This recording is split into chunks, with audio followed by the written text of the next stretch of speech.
Do you want to see William Forsythe in a phenomenal wig in a failed action movie that was meant to turn a football player into an action star?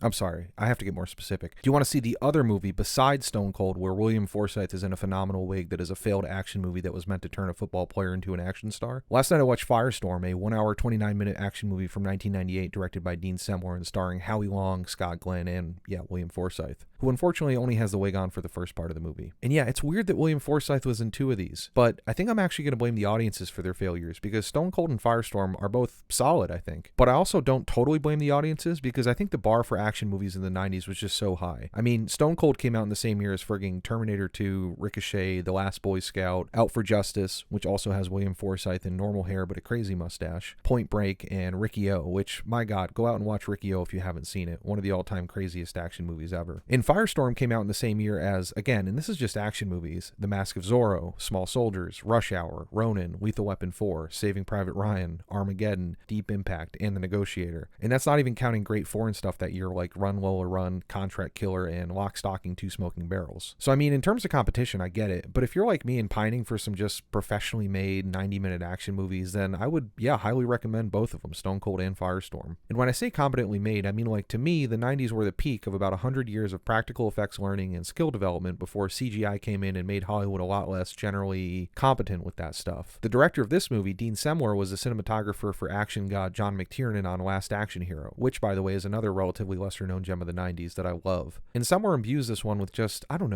competence and pace and charm to it that I just love in 90s movies. Like, look at this random shot through a flag thing. It doesn't need to be there, but I think they just kind of understood that if all movies are, at the end of the day, are sound and images, then you can basically almost never go wrong with just putting something interesting on screen. Also, randomly, I think they pay homage to David Lynch's Wild at Heart with this match scene, so that's cool for no reason. And yeah, is Howie Long great in this? Is Susie Amos great in this? No. But they're fine. And Semler and the rest of the folks in this movie know how to get the best they can out of them. And the result is, well, it's just watchable. Everyone involved in this, from the henchmen to the stunt guys to the sound guys to the composer, they all just kind of knew how to execute on this type of movie. And William Forsythe elevates it a bit as a greasy, psychotic, Machiavellian killer that's trying to escape from prison. Howard Hawks, who is as talented director as there ever was, once said a good movie is 3 good scenes and no bad ones. And so I was thinking of giving this a 3.5, which is kind of my rating for if you're into this kind of thing, because I know not everyone likes 90s action movies as much as I do. But to be honest, there are really 3 good scenes in here, especially the payoff, which is perfectly executed, and no bad ones. So yeah, I think I'm going to go solid 4-star recommend. Do you know of any 90s hidden gems? Let me know in the comments. Thanks for watching, and please like and follow if you want more of this.